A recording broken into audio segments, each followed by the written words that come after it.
اعوذ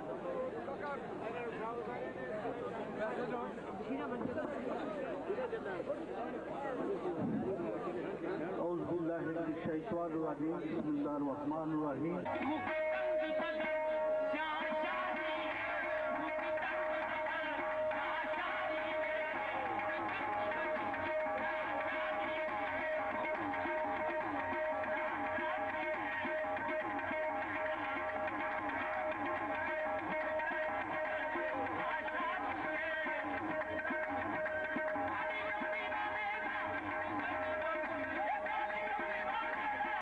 امام الانبیاء امام اعظم محمد الرسول اللہ صلی اللہ علیہ وسلم سے آپ کے اصحاب نے اجازت مانگی تھی، یا رسول اللہ صلی اللہ علیہ وسلم اجازت دیجئے، ہمارا جی چاہتا ہے جیسے کیسر و کسریٰ کے دربار میں اس کے درباری آتے ہیں، پہلے ان کے سامنے سجدہ کرتے ہیں، پھر کھڑے ہو کر اپنی بات بیان کرتے ہیں، اے اللہ کے نبی آپ تو سچے رسول ہیں، ہمیں اجازت دیجئے، جی چاہتا ہے ہم بھی آپ کے سامنے سجدہ ریز ہوں، آپ کے لیے سجدہ کریں۔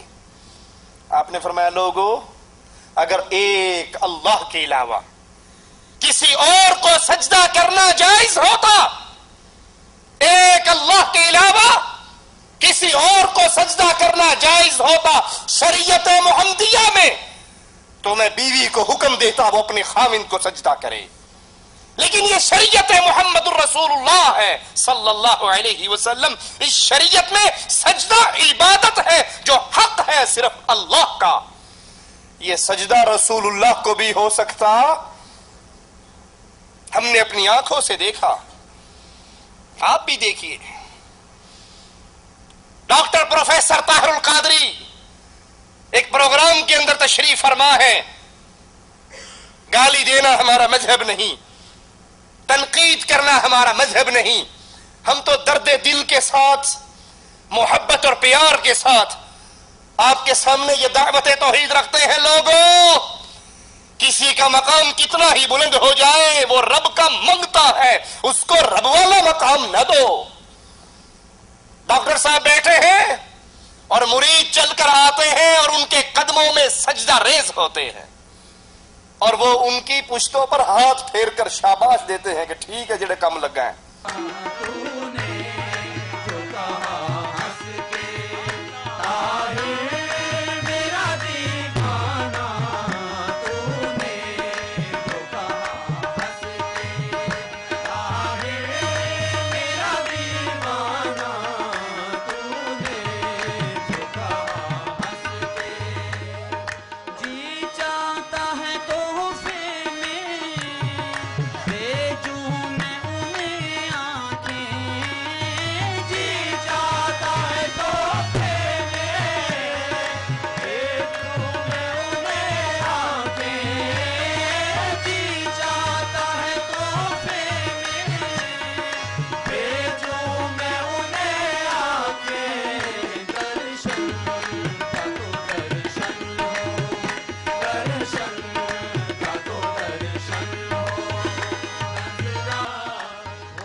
لا حول ولا قوة الا باللہ، انا للہ و انا الیہ راجعون۔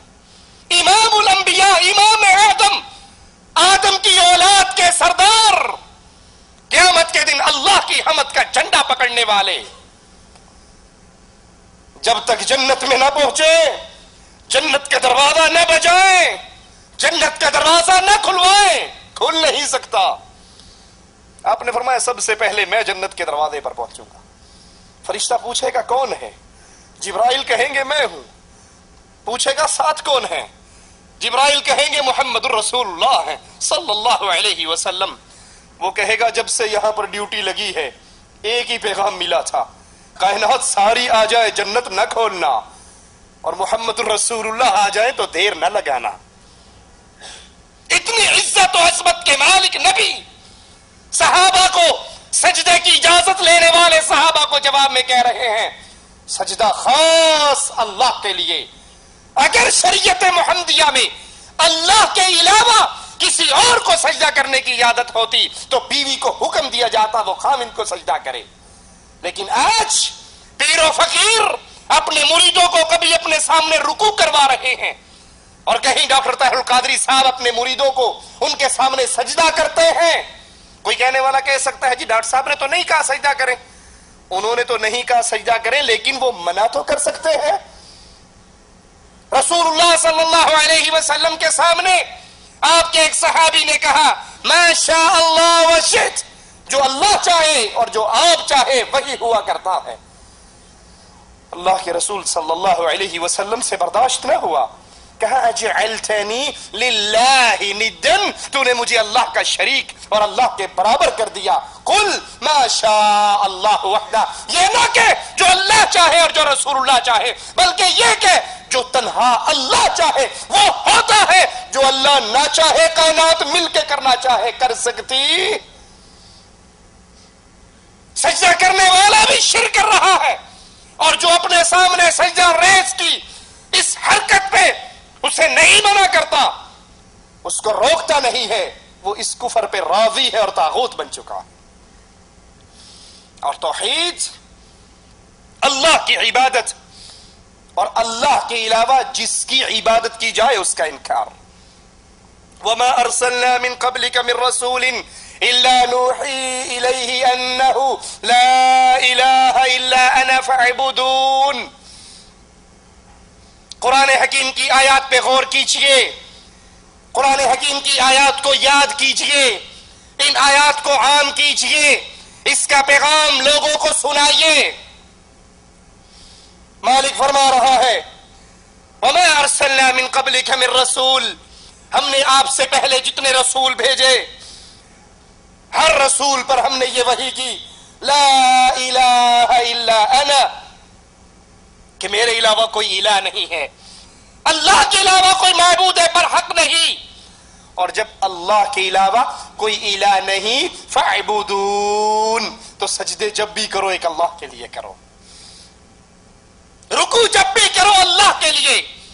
قوموا للہ قانتین کی کنڈیشن میں قیام جب بھی کرو اللہ کے لیے، ذبح جب بھی کرو اللہ کے لیے، طواف کرو تو اللہ کے گھر کا اللہ کے لیے، پکارو تو اللہ کو، مانگو تو اللہ سے، بھروسے تو اللہ پر، امیدیں تو اللہ پر. فاعبدون، عبادت صرف اللہ کی کرو.